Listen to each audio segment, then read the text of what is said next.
वसई विरार महानगरपालिकेचा सन 2025-2026 या आर्थिक वर्षाचा 3,926 कोटी 44,51,000 रुपयांचा अर्थसंकल्प महानगरपालिका आयुक्त प्रशासक अनिल कुमार पवार यांनी शुक्रवारी दुपारी सादर केला।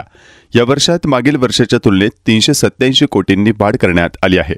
मालमत्ता आणि पाणीपट्टी करवाढ करत उत्पन्नाचे मार्ग वाढविण्यावर भर देण्यात आला आहे। यावर्षी नागरिकांना कोणताही दिलासा न देता करवाढ लादण्यात आलेली आहे। जून 2020 ला महानगरपालिकेतील लोकप्रतिनिधींचा कार्यकाळ संपुष्टात आला। त्यानंतर निवडणुका झाल्याच नाहीत। परिणामी महानगरपालिकेचा 5वे प्रशासकीय अंदाजपत्रक लोकप्रतिनिधींच्या शिवाय पालिकेचे अतिरिक्त आयुक्त संजय हरवाडे यांनी प्रशासक असलेल्या आयुक्तांकडे सादर केले। प्रशासकाकडून या अंदाजपत्रकातील तरतुदींवर चर्चा केल्यानंतर त्याला अंतिम मंजुरी दिली जाणार आहे।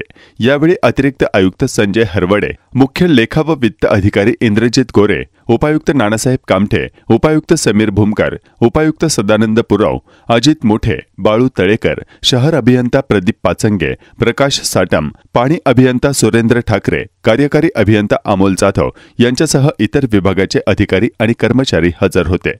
आस्थापना खर्च, नगर रचना, पथदीप व विद्युत व्यवस्था, अग्निशमन, शहर स्वच्छता, घनकचरा व्यवस्थापन, रुग्णालयीन सेवा, वैद्यकीय आरोग्य, दिव्यांगांसाठी कल्याणकारी योजना, महिला बालकल्याण, मागासवर्गीय कल्याणकारी योजना, परिवहन सेवा, बांधकाम, वृक्ष आणि पर्यावरण, उद्यान, तलाव सुशोभीकरण, जलतरण तलाव, क्रीडा व क्रीडाविषयक कार्यक्रम, नाले खोदाई, पूर प्रतिबंधक कामे, पाणीपुरवठा व्यवस्था यासाठी या अंदाजपत्रकात विशेष तरतूद करण्यात आली आहे। वरील सर्व सुविधा पुरवण्यासाठी यंदाही पालिकेने मालमत्ता करातून 534 कोटी 29 लाख, नगररचना करातून 359 कोटी 55 लाख आणि पाणीपुरवठा करातून 180 कोटी 94 लाख रुपयांचे उत्पन्न अपेक्षित धरले आहे।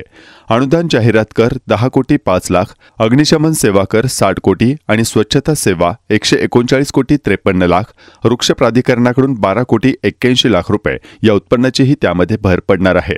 तसेच मुद्रांक शुल्क अनुदान, रस्ते दुरुस्तीसाठी व वाचनालय अनुदान 729 कोटी 11 lakh, car pay and park वाहनतळ व्यवस्था, नो पार्किंग वाहने उचलणे, अतिक्रमण हटवणे, अनधिकृत बांधकामे तोडणे, प्रशासकीय शुल्क, जुन्या भंगाराच्या विक्रीचे जमा, निविदा फॉर्म फी व इतर नगरपालिका प्रशासनाचे जमा, रुग्णालय व इतर आस्थापनाच्या नोंदणीसाठी ना हरकत दाखला, दाखला नूतनीकरण फी, जन्म मृत्यू दाखला, विवाह नोंदणी फी इत्यादी बाबींपासून 169 कोटी 94 लाख रुपये इतके जमा अपेक्षित आहेत।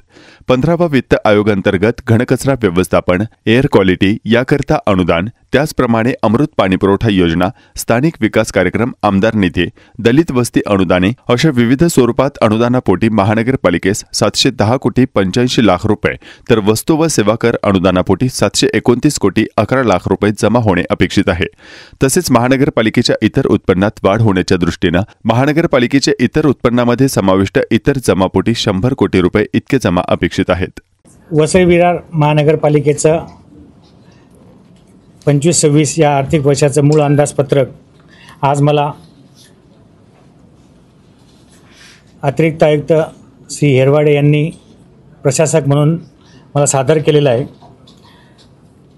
तर मूळ अर्थसंकल्प हा 3,926 कोटी 44 लक्ष 51,000 एवढा रुपयांचा असून 2 कोटी 40 लक्ष एवढा शिल्कीचा आमचा या आर्थिक वर्षातला अंदाजपत्रक आहे।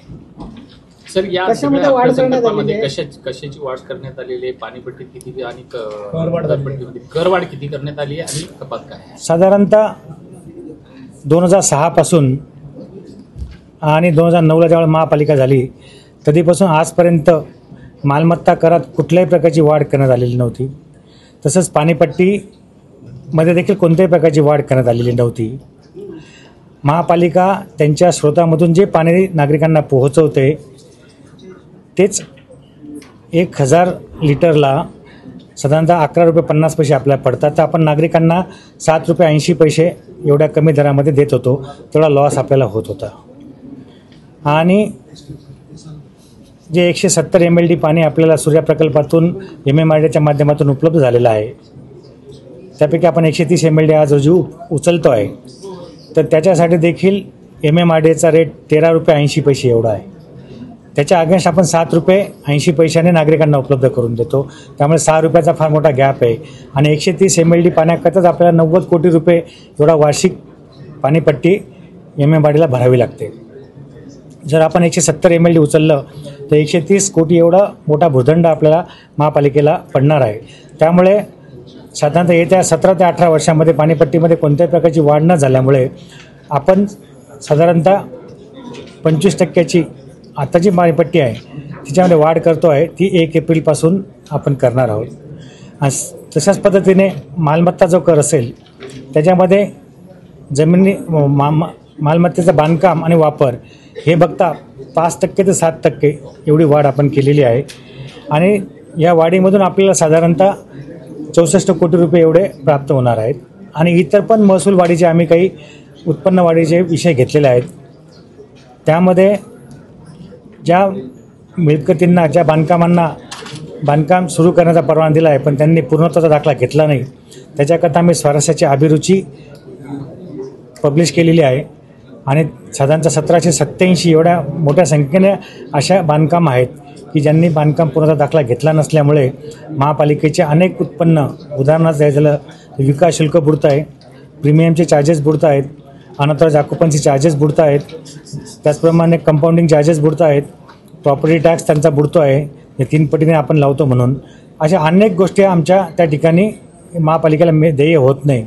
तर त्याच्या माध्यमातून देखील एक आम्हाला 100 कोटी आम्हाला प्राप्त होतील. त्यामुळे आम्हाला जो खर्च वाढतो आहे आमचा तो मॅचअप करण्याचा साधारणतः प्रयत्न राहणार आहे.